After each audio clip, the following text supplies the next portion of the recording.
Wassalatu wassalamu ala asyrafil anbiya'i wal mursalin sayyidina wa maulana Muhammadin wa ala alihi wa sahbihi ajma'in.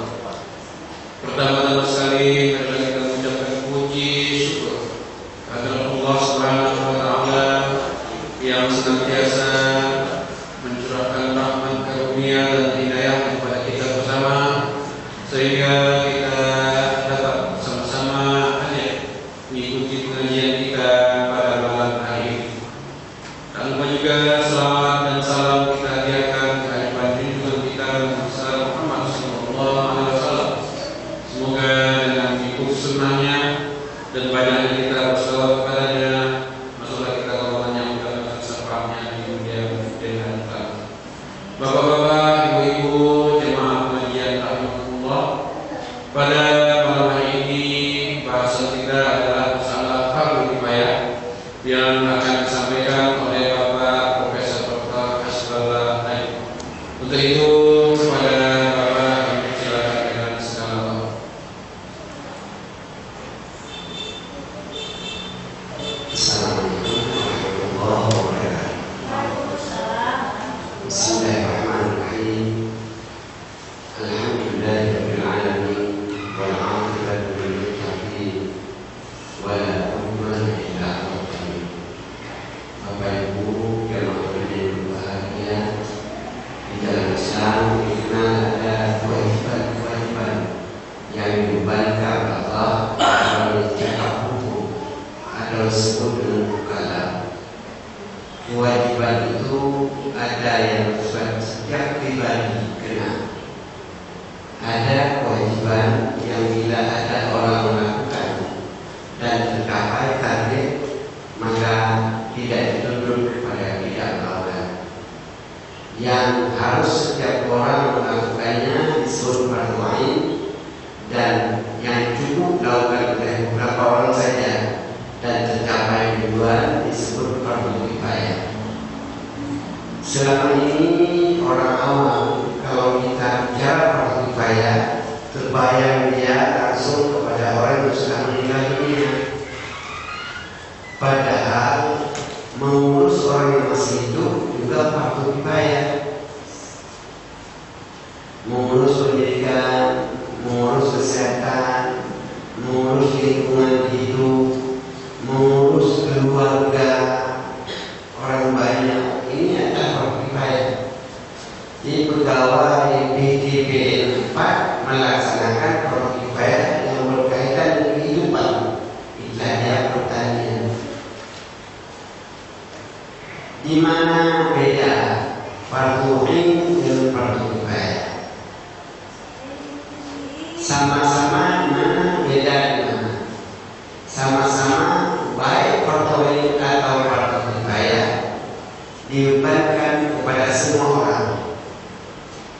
Apa bukti fardu kifayah dibebankan kepada semua orang? Karena buktinya bila tidak ada yang melakukan semua berdosa. Ketika semua orang berdosa, kalau tidak ada seorang pun yang melakukan, semua berdosa. Ini artinya fardu kifayah itu dibebankan kepada semua orang. Bila tidak ada seorang pun dari kita ini yang mengurus kesehatan umat, sudah semua berdosa. Ya. Ini bedanya di mana? Fardu ain setiap orang wajib dan tak bisa diganti oleh orang lain. Fardu kifayah boleh digantikan. Nah, bedanya fardu ain tak boleh digantikan, fardu kifayah boleh digantikan. Jaga malam itu fardu kifayah. Orang kaya biasa bayar bekerja. Yang pertama dari atas ini yang pertama. Yang kedua, fardu ain tidak boleh nunduk upah. Tapi melakukan fardu kifayah boleh ditentukan tarif. Maka dokter boleh menentukan tarif satu pasien berapa bayar. Ya. Mengajari ilmu agama yang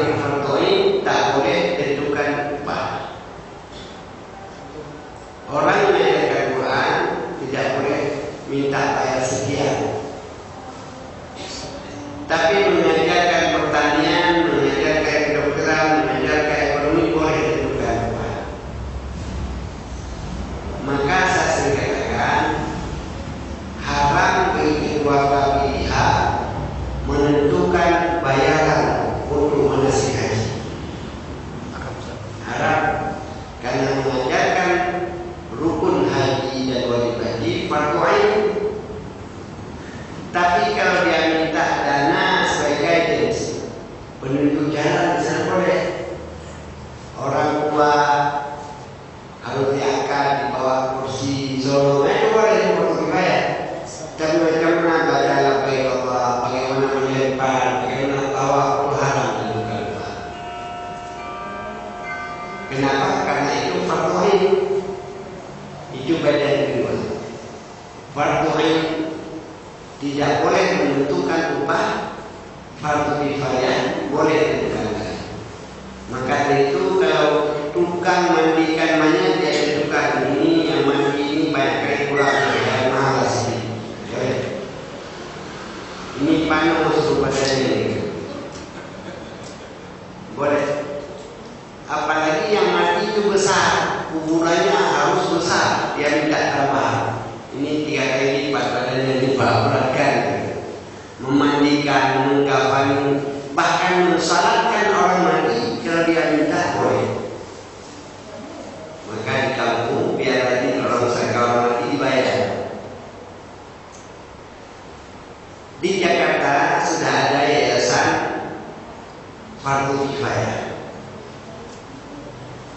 Maka doa mereka sering tak bagus. Kalau tak ada orang mati, tak ada orang masuk yayasan. Maka dia ya Allah, matikanlah orang dua-dua yang itu.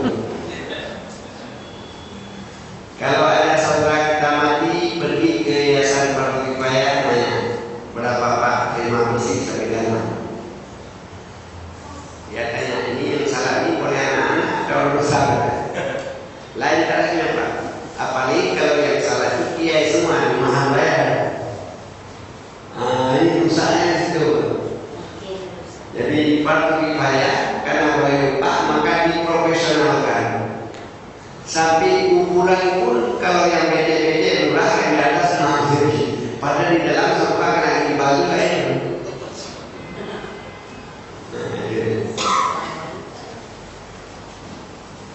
Kemudian ada perbedaan lain. Fardu ain ini wajib niat. Kalau tak niat tak sah. Yang membedakan antara perbuatan ibadah dan adat di niat. Maka mutawar tak harus niat dalam ibadah. Tapi kalau perbuatan ibadah tak ada niat tak sah. Beda kan? Sedangkan fardu kifayah waktu memotong kelapa sawit tak usah diniat, sengaja memotong buah sawit tak perlu, walaupun itu fardu kifayah. Pada waktu Mahathir Muhammad mantan Perdana Menteri Malaysia datang ke Medan diundang oleh waspada. Itulah yang dibahas dia tentang fardu kifayah dan mengurus negara. Maka agar fardu kifayah itu bagus perlu dipilih profesional. Perlu dipilih profesional agar berhasil. Cuma kadang-kadang suatu fardu kifayah dalam situasi tertentu bisa berubah menjadi fardu ain. Fardu kifayah dalam situasi tertentu dapat berubah menjadi fardu ain. Saya berikan contoh. Di kampung itu ada orang sakit. Mengobati, merawat orang sakit fardu kifayah. Tapi bila di kampung itu cuma satu dokter, lain tak mampu, bagi dokter itu jadi fardu ain. Maka dari itu pantas pemerintah memberikan penghargaan kepada orang yang melakukan fardu kifayah agar tak berdosa semua. Saya kira pantaslah setiap satu desa ada 2 bidal mayat yang dibayar dari Departemen Agama. Sama seperti satu desa berapa dibutuhkan dokter. Kenapa jaga malam dibayar? Kenapa menjaga orang yang sakit tidak dibayar? Di setiap desa itu harus ada minimal 2 orang. Real estate dibangun terus, tapi tak pernah dia pikir kalau mati kemana? Kan udah pulang ke bola. Mengurus negara itu fardu kifayah. Tapi bila tak ada mampu cuma satu orang mampu dia fardu ain. Waktu saya kuliah di Libya, waktu itu Presiden Gaddafi itu baru jadi presiden. Kelas kami itu kelas orang asing semua. Karena orang asing yang dapat beasiswa, seminggu sekali pagi subuh dia yang memberikan ceramah subuh di asrama. Dan dia pilih karena yang tamat waktu itu dikirim tiap negara. Ada yang Malaysia pulang, ada yang boleh ke Indonesia, ada yang ke Thailand Selatan, ada Filipina, ada yang ke Amerika. Jadi satu kali habis dia memberikan ceramah, duduk tangan seorang teman dari Uganda. Dia tanya, Akid kolonial, Akid, kenapa Anda kudeta terhadap Raja Idris? Karena kerajaan waktu itu dipimpin oleh Raja Idris, dikudeta oleh Muammar Gaddafi. Kenapa Anda melakukan kudeta? Kan berdosa. Cukup menarik dia jawab, mengurus negara Libya ini fardu kifayah bagi penduduknya. Tetapi bila yang mengurus itu tak beres dan kita yakin kita mampu, boleh kita kudeta. Betapa banyak dosa dia.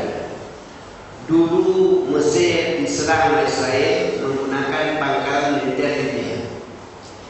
Berarti gara-gara negeri ini dibuat saja bisa digunakan pangkalan menghancurkan desa lain. Maka aku ambil alih kalau dah berdosa kalian. Jadi bagi orang yang mampu menjadi fardu ain kita. Tidak ada yang bisa membantah saya lihat. Maka di Indonesia merasa banyak sekali yang mampu, maka ribut saja menjadi bupati wali kota semua merasa mampu semua. Karena itulah sebabnya maka di dalam Al-Quran Nabi Yusuf meminta jabatan kepada raja untuk memperbaiki ekonomi Mesir selama 7 tahun. Kenapa boleh minta? Karena dia mampu wajib. Bagi orang yang mampu wajib meminta. Tapi bagi yang tak mampu haram meminta. Itulah yang diminta oleh Ubaidillah sahabat Rasul yang sangat berjasa dalam peperangan. Habis peperangan, Nabi membagi tugas, ada yang jadi wali kota, jadi camat, jadi jawatan, dia tak ada apa-apa. Dia minta, ya Rasul, apa kurang jasa? Apapun tidak dapat. Jangan kaget dong, para wakil terlalu tidak dapat. Rasul mengatakan, kamu laki-laki dhaif, kamu tidak akan mampu. Kalau kamu minta kami kasih, tapi kamu tak akan mampu. Maka kami tidak ingin membebani kamu. Itu jawaban Rasul. Jadi kalau dia ini tak mampu, jangan dibebani, dia dikasih jabatan yang berat, nanti pingsan di tempat. Jadi oleh karena itulah kelemahan Islam di Indonesia karena pemimpinnya tidak mampu melaksanakan kewajiban fardu kifayah. Mengurus ekonomi, mengurus pertanian, mengurus pertambangan, mengurus macam-macam. Berapa banyak dinas, termasuk mengurus taman, ini semua fardu kifayah. Maka disinilah berlaku idza usidal amru ila ghairi ahli fanstabir sa'ah. Bila diserahkan satu urusan bukan pada profesional bidangnya, tunggulah kehancuran. Pendidikan kita hancur, camat menjadi kepala dinas pendidikan. Siapa yang tahu dia? Camat itu mengurus desa itu. Kita lebih kepala dinas pendidikan. Coba Pak bayangkan kalau kepala dinas pertanian, dinas kesehatan ditaruh insur pertanian, gimana? Dia kepala dinas kesehatan, tapi insur pertanian. Akhir bercerita buku bukan bidangnya. Pengajian kita pada malam hari ini kita khususkan fardu kifayah terhadap orang yang sudah meninggal. Karena kalau fardu kifayah terhadap orang hidup, semua fakultas yang ada di usul semua fardu kifayah. Semua fardu kifayah. Tapi kita membahas orang ini fardu kifayah terhadap orang yang meninggal. Apa arti meninggal atau mati? Ulama-ulama dahulu mendefinisikan mati itu keluar roh dari badan. Ini definisi tak bisa dipegang nanti. Kenapa? Tak tahu kita harus di mana dia. Maka dokter sekarang membuat definisi baru. Apabila seseorang tidak berfungsi lagi batang otaknya, dia sudah mati. Dulu banyak orang yang dipikir orang dia sudah mati, udah dimandikan, dikafani, waktu dibuat kuburan bangun balik, baru dari semua orang. Ini dikenal dengan istilah mati suri. Bapak pernah dengar ya? Maka sekarang menentukan seorang itu mati atau hidup itu kompetensi dokter. Jangan cepat-cepat mandikan, nanti sepaknya kita bangun apa pikir udah mati. Kompetensi dokter baru boleh buka. Di rumah sakit pekerjaan yang paling dielak oleh dokter menaikkan pasien mati. Kalau bisa dokter tak mau. Bukan kerja yang mudah untuk menentukan orang dalam sempat ditekan kemudian dia balik ke mana. Betul. Jadi seseorang disebut mati dalam teori kedokteran apabila batang otaknya tak berfungsi lagi, maka dikaki alat untuk di otaknya masih apa tidak matinya tentu dah berpindah ke alam yang keempat. Alam keempat, alam barzakh menurutnya, alam kubur untuk badannya. Alam kubur 3-4 tahun dah itu, apalagi jatuh. Tapi kalau alam barzakh dah macamnya. Siapa yang wajib dilaksanakan fardu kifayah? Orang yang lahir setelah 6 bulan dalam rahim. Kalau dia lahir sebelum 6 bulan dalam rahim, walaupun sudah berbentuk manusia lahir, belum wajib dilaksanakan fardu kifayah. 5 bulan kehamilan lahir, walaupun dah bentuk orang semua, cukup tidak dimandikan, cukup dia dibersihkan dan selesai. Jadi bermaksud sekurang-kurang kehamilan 6 bulan. Sekurang-kurang kehamilan 6 bulan baru disebut anak manusia, bukan disebut anak kubur. Dalam istilah kedokteran disebut anak prematur. Jadi kalau 6 bulan dalam rahim itu bisa hidup. Laksanakan fardu kifayah. Siapa yang tidak laksanakan fardu kifayah? Yang lahir sebelum 6 bulan. Yang kedua orang syahid. Orang syahid ditanam langsung dari pakaian yang ada di badannya. Untuk masa sekarang hampir tidak ada lagi orang syahid karena tidak ada peperangan melawan orang kafir. Yang ada syahid akhirat.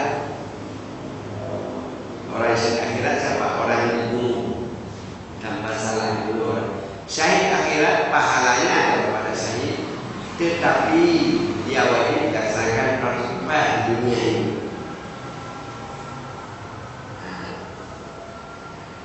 Saya ada pengalaman yang tak bisa saya lupakan sekitar tahun awal-awal Pak Abdillah jadi wali kota. Mungkin perhatian dia pada masyarakat, diminta supaya setiap kecamatan ada penataran untuk bilang mayat. Dipanggil ustaz-ustaz, dikumpulkan semua bilang mayat disuruh ajari. Karena dikatakan ini termasuk makhluk gagal. Terakhir kena giliran saya Pak Gubernur. Hari terakhir saya datang, saya bilang mayat itu rata-rata sudah putih janggutnya. Udah dua-dua semua. Tak ada muda-muda, berarti tidak ada pengkaderan. Kenapa tak ada pengkaderan? Tak mau dikader, tak ada bayaran. Karena saya lihat yang ngurus mainan ini kedua-dua saya bapak berapa lama sudah ini biar 30 tahun ya, Masya Allah. Saya pegang belum pernah ya. Minimal 15 tahun dari dananya. Saya katakan kalau begitu lama bapak-bapak sudah menjadi dananya, saya tak keramahin. Kenapa? Saya tahu teori, praktek belum pernah buat. Tapi saya minta bapak-bapak ini semua ceritakan pengalaman yang lain. Selama bapak ini bilang apa pengalaman-pengalaman, bercerita semuanya, menarik kan? Pengalaman yang pertama itu orang yang kecil, waktu membawa berat setengah mati macam 200 kilo beratnya. Macam mana kehidupannya orang muda? Wala bisa kita bandingkan gitu. Ada orang yang buat kuburan, awal tahu dengan jalan terbuka orang sendiri. Ini kan jalan terbuka. Ini hasil menceritakan aib orang. Ada lagi Ustaz katanya yang sudah kami potong kain kafan semuanya meninggal dia tadi malam jam 2 waktu kami bangun dia kemudian. Ini sudah menghabisi. Kami belajar semua kekaitan. Akhirnya saya ceritakan itu ada momen-momen yang sangat penting dalam kehidupan manusia. Momen yang sangat penting itu adalah momen di saat mendekati sakratul maut. Yang momen di saat mendekati sakratul maut, orang itu sangat membutuhkan kepada orang yang memberikan bimbingan. Maka sering saya rasakan sebaiknya di setiap rumah sakit Islam ada rohaniawan yang datang ke kamar-kamar ICU kalau orang itu mendekati aja. Ada yang mengajarkan talqin, mengucapkan 2 kalimat syahadat. Hampir tidak ada rumah sakit Islam, tapi di rumah sakit Elizabeth itu tetap aktif pastor datang.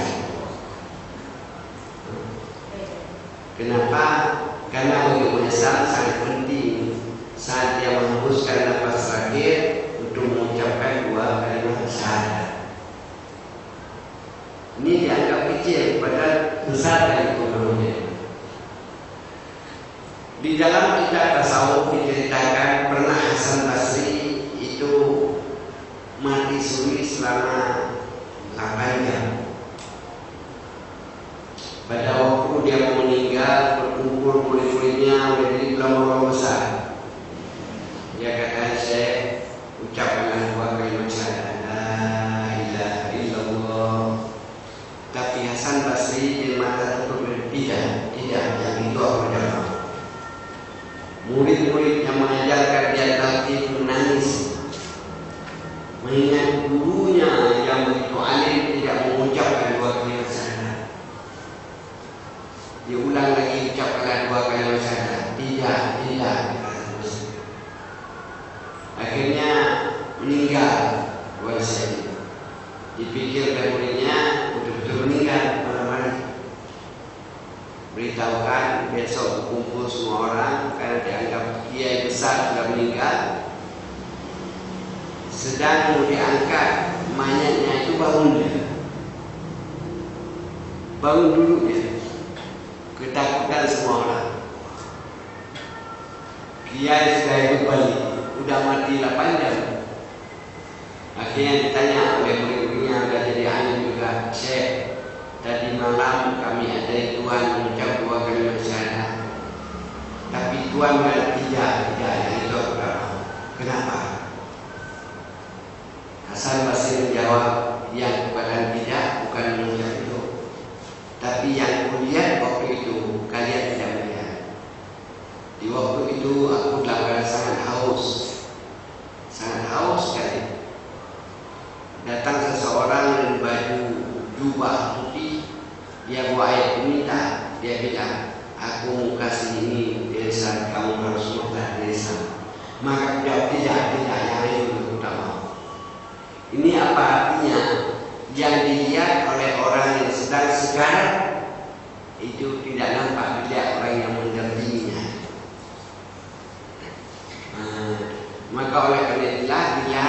Islam meratapi orang yang sedang mendekati sakratul maut, termasuk dilarang meratapi serta meninggalnya. Karena di saat itu dia membutuhkan bantuan, ketenangan, konsentrasi untuk menghadap Tuhan. Ini persoalan kecil. Maka di dalam Islam diajarkan ada etika ziarah orang sakit parah. Ya, ada etika ziarah orang yang sedang sakit sekarang. Kalau kita tidak jaga etika ini, tak pernah pokok. Pahala sedikit, dosa besar. Yang pertama ada etikanya. Kalau tadi dia mengingatkan dia bahwa dia meninggalkan wasiat yang wajib. Karena Rasul dalam hadisnya pernah mengatakan tidak sepantasnya orang yang sudah tidur 2 hari 2 malam. Tidak sepantasnya orang yang sudah tidur 2 hari 2 malam tidak meninggalkan wasiat apapun untuk keluarganya. Apa pengertian tidur 2 hari 2 malam? Artinya sakit parah. Bagi orang yang sudah sakit parah itu tak tahan 2 hari malam. Kalau dia sakit parah pasti tak tahan di 2 hari malam, pasti bangun. Jadi kita dianjurkan mengingatkan dia wasiat. Saya melihat di rumah sakit negara Arab waktu saya masih kuliah di sana, itu setiap kamar ICU itu ada meja kecil di samping bed tempat tidur orang sakit. Itu ada pena, ada kertas kecil bertulis tausiah, artinya wasiat. Dia boleh menulis wasiat penting keluarga, dimasukkan di bawah bantalnya. Kalau dia meninggal dikasih oleh perawat keluarga. Kalau nanti jadi meninggal, kalau dia merahasiakan dikoyaknya. Karena di Surah Yasin itu ada ayat la yastati'una tawsiyatan wala ila ahlihim yarji'un. Ada orang yang pergi tak sempat meninggalkan wasiat dan tidak bisa balik lagi untuk meninggalkan wasiat karena mati mendadak.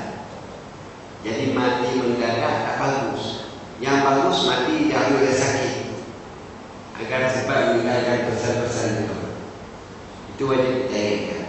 Yang kedua, haram bagi orang yang menjadi orang sakit bercerita tentang kematian. Aduh, wah sedang bapak dan meninggal. Ini dah sakit parah. Akhirnya ketakutan dia punya mati. Tidak boleh menyebutkan cerita kematian bagi orang yang sakit sedang parah. Ini apa? Yang ketiga, dilarang meratapi yang haram. Yang keempat, Al-Bara sahabat Rasul waktu sakit parah, dia tahu sudah mendekati ajal, dia bilang pada istrinya, coba panggil Rasulullah sebentar. Datang Nabi ke rumahnya, dijadikan oleh Nabi, dia sudah ditidurkan menghadap ke arah kiblat. Itu yang Rasul udah pindah ke dia sengaja saya tidur ke saya menghadap ke arah kiblat karena saya tak bisa tidur lagi, saya bisa salat sambil tidur. Kemudian Rasul, saya sudah meninggalkan wasiat untuk anak-anak saya dan istri saya. Nabi menjawab, ashabal fitrah, itu fitrah manusia yang sudah melakukan. Tidak lama kemudian Barrah meninggal dunia. Ini contoh-contoh kita lihat ada etika akhlak untuk menjalani orang sakit. Yang keempat, bukan saja kita doa orang sakit, minta supaya orang sakit mendoakan kita, karena dia sedang dalam keadaan musibah. Maka orang seperti itu diterima Tuhan doanya. Kita yang sering minta kita tak perlu minta dia mendoakan kita. Ini kita melihat etika seperti ini jarang diajarkan kepada pasien yang sedang dirawat rumah sakit, padahal rumah sakit Islam membutuhkan bimbingan wahyu yang disebut bimbingan rohani pada dia. Ini contohnya kalian. Jadi ini memang perlu kalau ada keluarga kita seperti itu ya.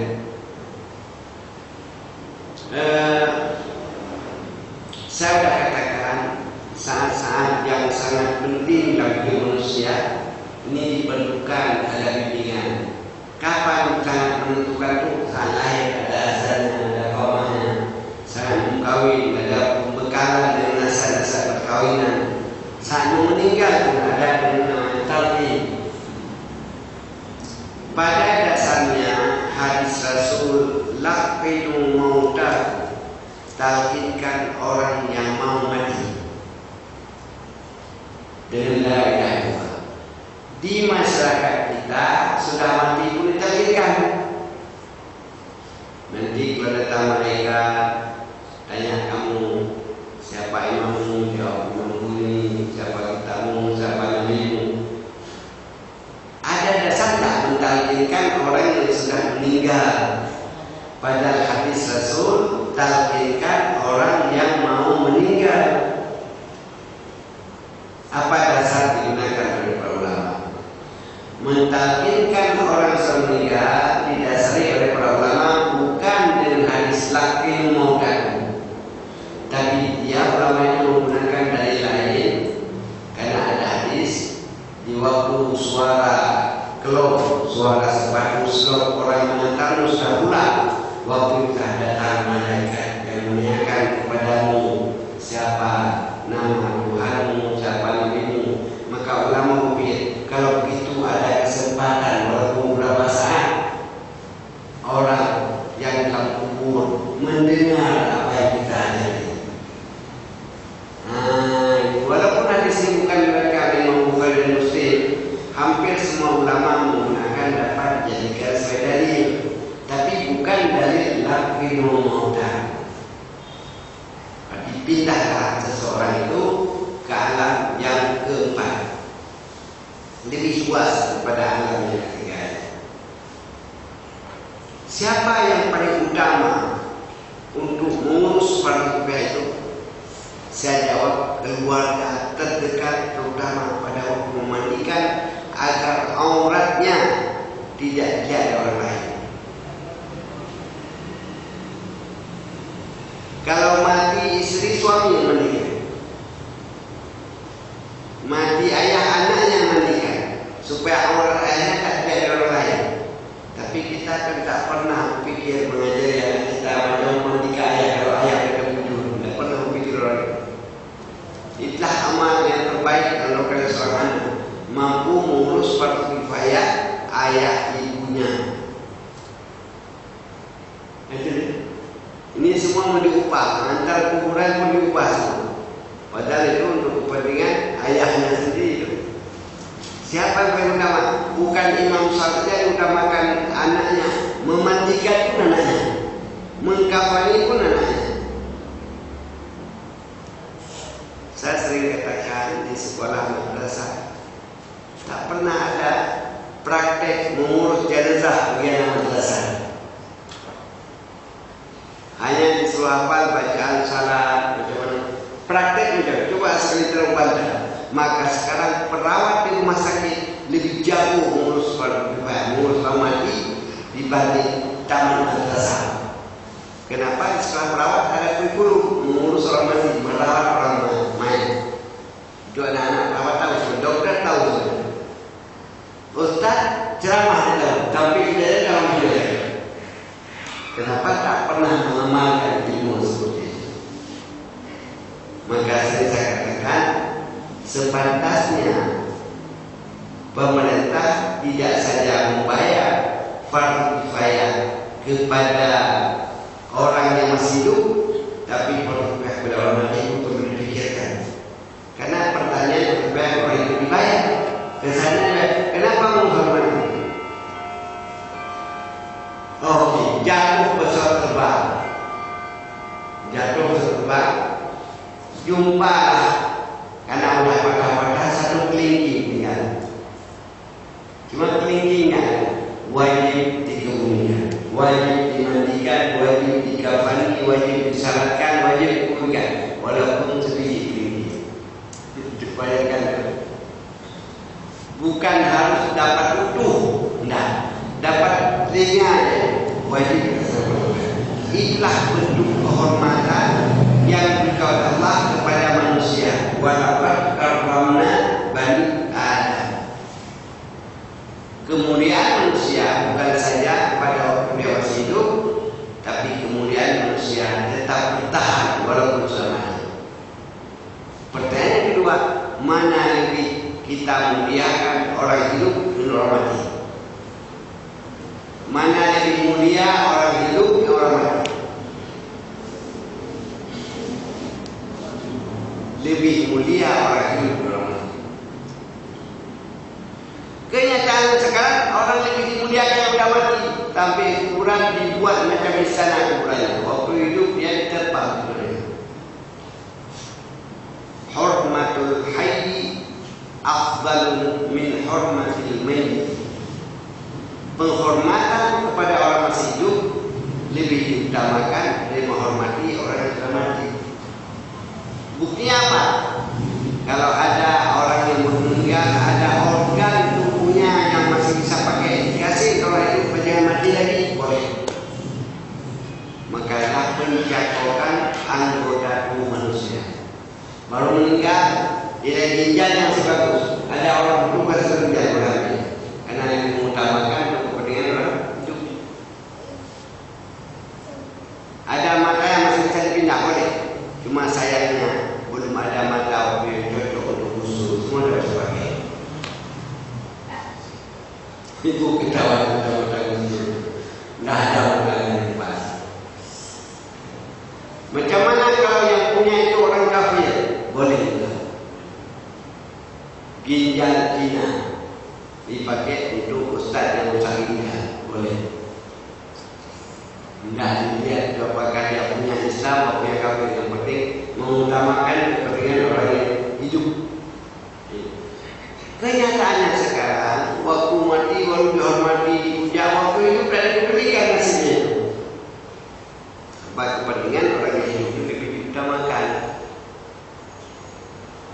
Hal-hal yang seperti ini yang jarang disampaikan pada penelitian-penelitian. Kalau diurus waktu pada orang yang hidup secara bagus, saya yakin umur manusia Indonesia bisa lebih panjang secara rata. Di luar negeri ada di atas 80, kita 60-an, ada 50, udah nggak jauh kanker. Berarti kenapa? Fardu kifayah untuk orang hidup kurang perhatian. Sudah mati baru peduli. Dulu ada jenderal Raja Kuku, jenderal duta besar di India, duta besar Indonesia. Sama saya dekat sekali dia, pada dia Kristen. Bahkan waktu ujian doktor saya datang. Waktu pulang dari ujian saya ke kedutaan dia bilang, sebelah kami ini orang Batak ini jahat kali orang kampung ini. Dia selalu mendoakan supaya orang-orang kaya Batak di Jakarta cepat mati. Kenapa? Karena mati kok orang kampung baru sembelih kerbau. Jadi kalau tidak ada mati yang kaya-kaya dia samakan kerbau. Jadi didoakan di kampungnya supaya kaya-kaya jenderal orang kaya juga. Rupanya kena Batak itu penampungan banyak berkumpul. Padahal ya, kita lihat pada waktu dia masih hidup tak diberikan kadang-kadang. Tapi waktu mati baru sampai 40 malam diberi itu. Tidak habis-habis dia diberi. Nah, apa yang ingin saya garis bawahi di sini, boleh jadi satu pekerja itu kita anggap kifayah, tapi bila tidak ada orang lain, kecuali dia sendirian, merubah fardu ain dia. Memandikan mayat fardu kifayah, tapi di kampung itu cuma satu bilal mayat. Satu bilal mayat. Berubah fardu ain bagi dia. Saya dulu sudah tamat Ustaz ini di Semen Ismail. Setelah selesai sarjana muda di Universitas Malaysia, karena saya nilai terbaik, diminta oleh Ustaz Syekh Mahmud Syarudin mengajar di Ismailia. Termasuklah manusia almarhum Abdul Halim Malab belum meninggal dari pesawat. Saya senang kali Pak Wafir. Kenapa? Dengan mengajar usaha-usaha muda, lupa berapa besar semua itu. Saya tidak mengharapkan sedikit pun bayaran. Sampai tanggal 2 bulan depan dipanggil saya, panggil sekolah ini. Kamu yang kamu ajarkan itu fardu ain, jadi tak ada gaji kamu, berdosa mungkin gaji. Cuma ini ada hadiah saya. Jadi yang dibayar untuk guru ngaji di rumah bukan gajinya, tapi hadiah. Setiap orang berbuat baik wajib kita berikan hadiah. Maka kalau dipanggil guru ke rumah untuk guru ngaji anak-anak itu tidak ada gaji, dia harap digaji. Tapi yang ibu kasih itu hadiah kepada orang yang berbuat kebaikan. Saya kata saya mau Syarudin, ini yang kamu dapat ini hadiah kami. Hadiah tergantung kami berapa ini kami kasih. Saya bilang saya tak mengharapkan ini. Jumpa usaha-usaha besar yang disyukurkan saya tergantung. Maka dari itu saya pikir kewajiban mengajari fardu kifayah kepada anak-anak keluarga ini merupakan satu kewajiban moral bagi orang tua. Hanya demikian saya mengantar bagi bapak ibu yang bertanya. Selesai saya Ustaz. Sebentar.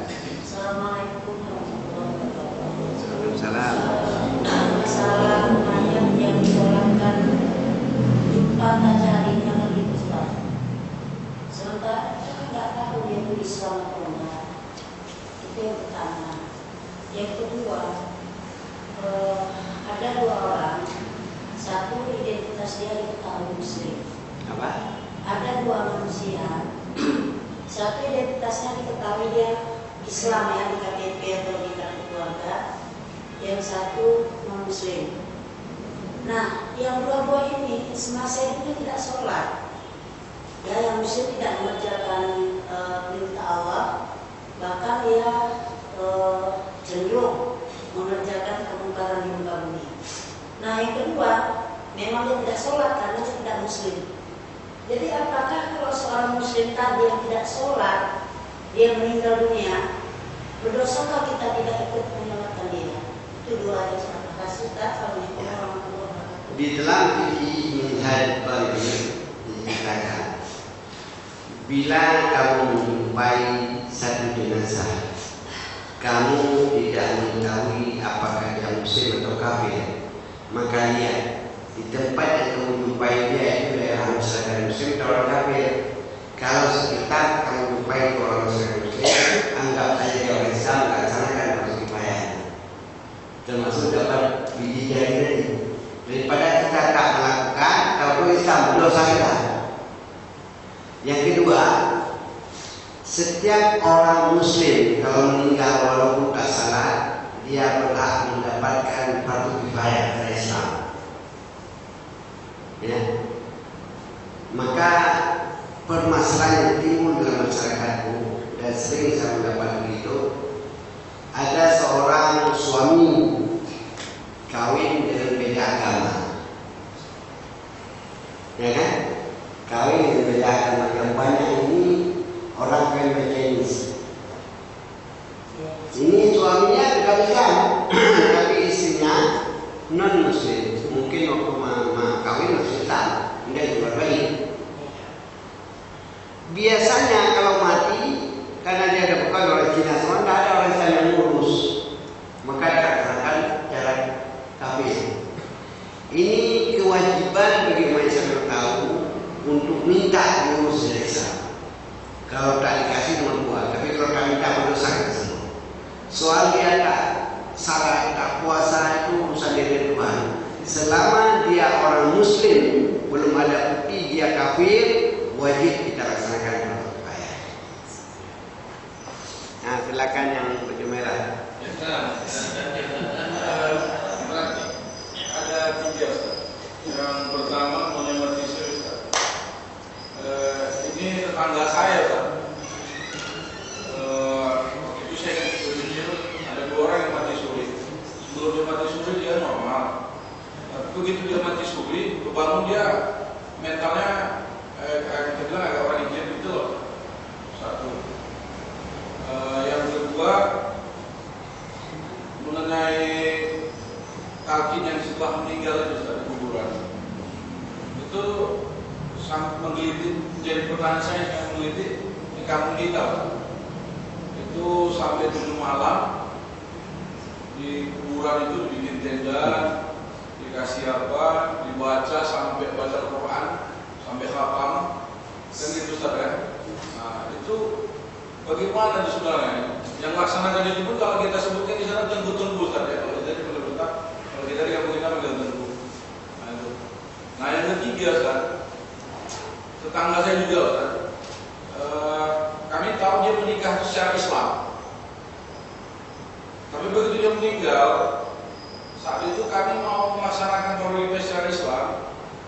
Keluarganya terutama orang tua kandungnya tidak mau, tidak menerima. Kami sudah meminta bantuan kepada KUA Medan Baru waktu itu, juga orang tuanya berkeras. Jadi bagaimanalah yang itu Pak bagi kami? Apakah kami sudah melaksanakan kewajiban itu atau belum? Ya. Yang pertama gangguan kejiwaannya itu cerdas. Tapi ada buku saya dulu judulnya Filosofi Kematian. Saking banyak dengar itu 1000 buah saya cetak, 3 minggu habis. Karena diminta beliau untuk oleh setiap jamaah yang memiliki di kampung-kampung di Medan. Isi buku itu hasil wawancara saya dengan orang-orang yang pernah mati suri. Ada di antara orang yang mati suri hidup kembali, menyesal kali dia kenapa hidup paling saking enaknya merasa saya. Tapi ada juga waktu hidup balik dia menjadi orang baik kali datang begini bagus. Ini kalau sempat ada 5 orang yang begitu bercerita ke PCPN, nggak ada lagi orang dalam cerita yang udah sakit kali dan direksi hadir semua baik ketakutan. Yang kedua, kita harus bedakan perbuatan adat dengan ibadah. Yang memakai segala macam di atas buku baca Yasin dibikin malaikat goblok jauhnya. Ini termasuk perbuatan bid'ah. Tidak ada dalam agama. Ya, tidak ada dalam agama orang mati panggil baca Quran segala itu. Orang masa hidupnya budak dia baca, betul kita tidak baca. Yang ketiga, usaha meminta pada keluarga untuk melaksanakan perbuatan Islam tak terlakukan dan tidak ada kemampuan kita karena tak ada kekuasaan, maka tak berdosa lagi.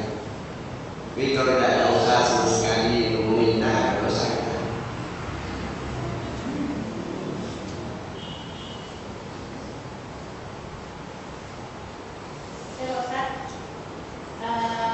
Yang mau saya tanyakan, adakah waktu yang terlarang untuk menguburkan mayat?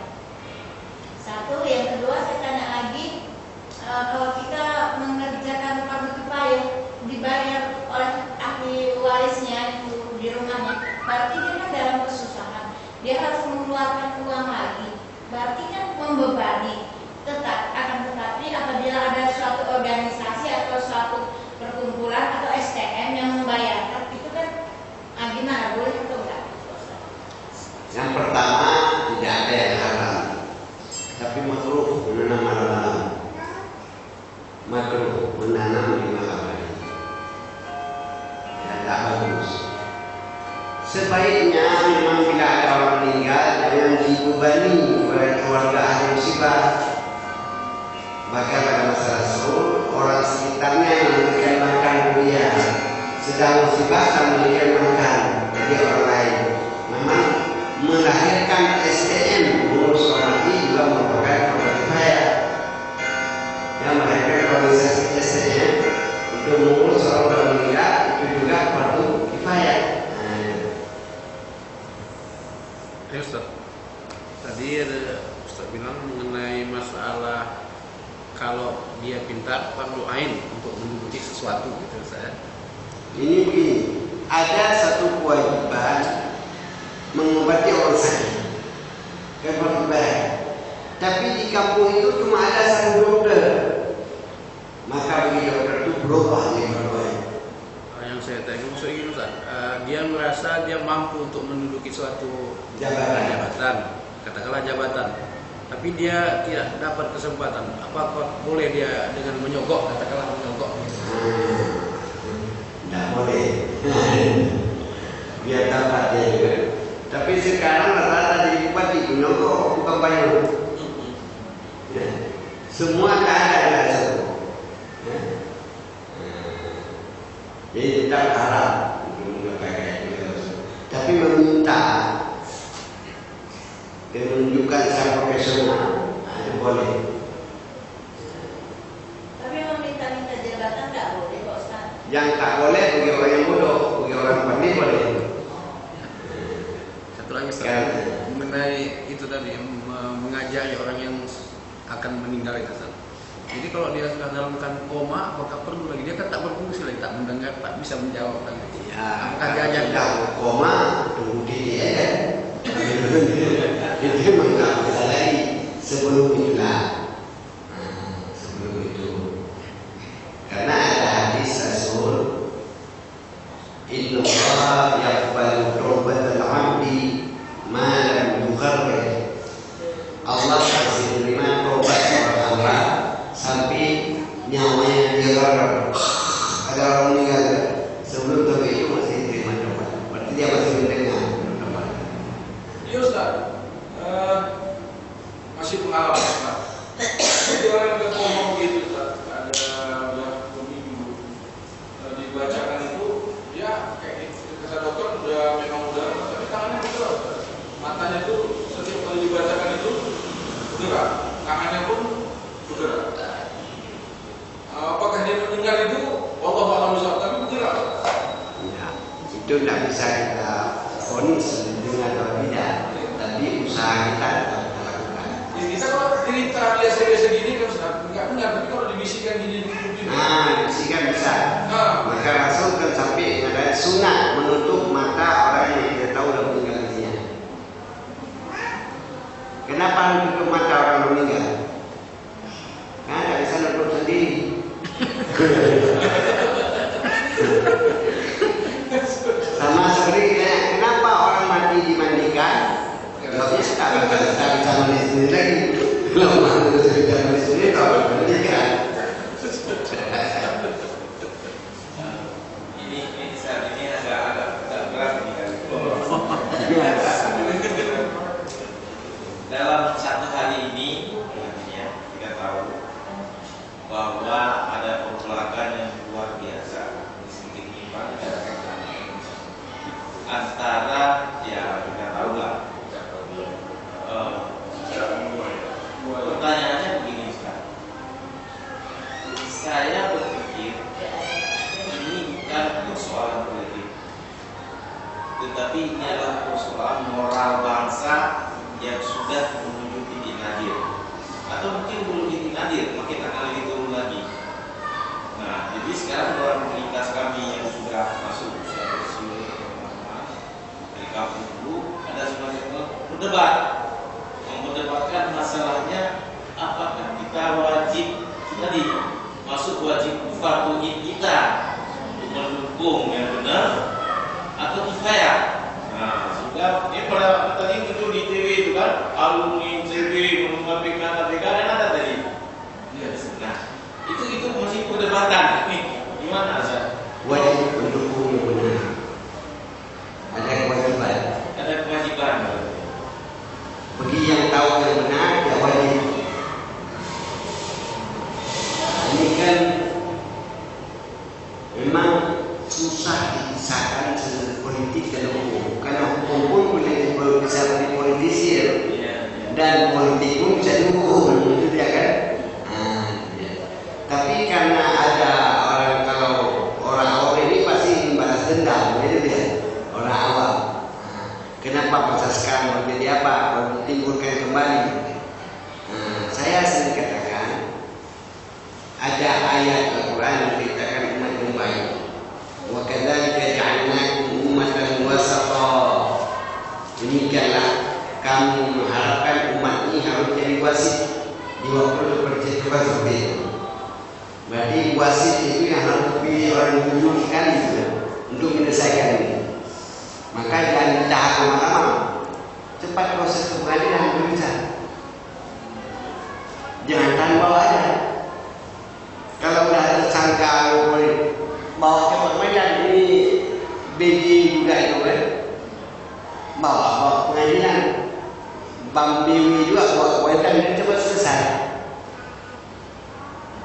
Kalau dia bilang udah cukup dua bukti, wah kenapa ditahan cuma masuk angin lama-lama dia. Jadi kalau saya tetap ada kewajiban untuk menegakkan kebenaran. Kemudian ini sambungan yang tadi Ustaz. Tapi ini opini Ustaz. Opini begini. Apakah Ustaz mendengar bisik-bisik ya di kalangan para ulama di Indonesia ini, katakanlah ulama-ulama yang bisa kita harapkan sikap beliau-beliau itu seperti apa? Ini menjadi kita bingung sendiri. Jadi bingung kan di antara teman-teman ini yang punya jari seperti itu, konflik. Ada yang dukung, ada yang enggak, ada macam-macam. Nah ini gimana? Saya pernah cakap di majelis ulama, tapi marah LD ke saya. Saya katakan kalau majelis ulama ini masih menerima hasil APBD dana, maka fatwanya tidak cacat. Bapak bisa mengerti maksudnya? Kalau masih sumber dananya dari APBD, fatwanya tidak bisa cacat karena ada yang lupa. Tetapi kalau dananya sumber wakaf, sumber zakat itu bisa dicacau.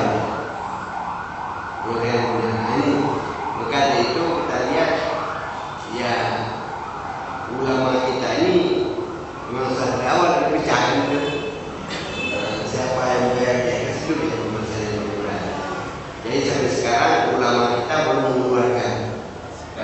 Sebenarnya ini kan ada dua ulama yang masuk dalam Pilpres, satu Muhammadiyah, satu dari NU kan. Bercakap dari situ. Soal tak diterima, nggak usah mereka dia katakan yang benar. Karena yang disampaikan di Dewan Pertimbangan Presiden wajib soal dengan Tuhan Presiden beda. Kita nggak boleh apa. Tapi kalau dia pada saya, karena bercampur antara politik dan hukum, kedua-duanya bawa pengadilan. Biar cepat selesai memutuskan ke pengadilan. Yang ini bawa pengadilan dan selesaikan. Saya sering katakan tidak ada jaminan urusan pengadilan itu adil, karena keadilan yang dihasilkan oleh manusia tetap relatif, tapi tetap minimal ada pegangan. Itu juga ucapan dari Mahfud MD pada waktu dibawa kasus pemilu presiden, pemilihan presiden. Ini bukan kebenaran, tapi ada pegangan hukuman. Karena keadilan yang mutlak yang ada dua. Keadilan kedua mahkamah agung tetap ada juga. Tapi ada pegangan di umat. Antisipasi tidak itu. Kalau saya melihat ini Ustaz, kalau ulama kita, saya tanda tanya Ustaz, terutama waktu pemilihan ulama majelis ulama di Kota Medan, saya lihat sudah bukan ilmunya dia apakan Ustaz, tapi suara terbanyak. Makanya saya bilang dengan Buya Amir dengan sama Judika Raja, saya bilang MUI Kota Medan ada dua, saya bilang. Apa? MUI Kota Medan dua, saya bilang Ustaz. Satu Majelis Ulama Indonesia, satu itu memang ulama Indonesia. Artinya udah minta jabatan. Dulu di Universitas itu di Tunis tidak diakui dia sebagai ulama dengan selesai pendidikan doktor, walaupun doktor tafsir, doktor hadis, doktor dalam bidang fikih, belum ulama. Itu baru dianggap dia sejenjang. Kalau dia masuk dalam kelompok ulama, harus ikut ujian keulamaan. Itu menghadapi dulu orang ulama besar di tingkat sampai 2-3 jam ujian yang dinilai sampai pada karakter dia. Kalau lulus baru dia sebagai ulama, ikah gelar syekh. Maka syekh lebih tinggi dinilai profesor dia. Jadi dia harus menjadi kehidupannya dari kecil, dari bawah, daripada asalnya. Kita ini kan uang-uang, ulama udah habis.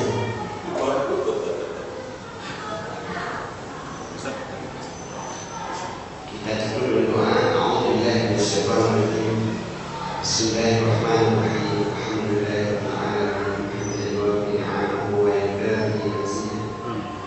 Ya Rabbana arhamna bi jalali wajhika al-karim wa 'azimi sultanik.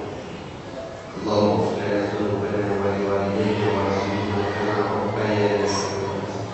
Rabbana atina fid dunya hasanah wa fil akhirati hasanah wa qina adhaban nar. Walhamdulillahi rabbil alamin. Assalamualaikum warahmatullahi wabarakatuh. Demikianlah tadi tausiah atau ceramah yang disampaikan oleh Bapak Ustaz mengenai masalah ayat yang mudah-mudahan dapatlah menjadi pegangan bagi kita, menambah ilmu bagi kita, meningkatkan ibadah dan hikmah kita kepada Allah Subhanahu wa taala. Pada pusat penyampaian terima kasih kajian kita untuk mengucapkan alhamdulillahirabbil alamin. Assalamualaikum warahmatullahi wabarakatuh.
Ada yang mengatakan masa bodoh kita nggak usah begitu.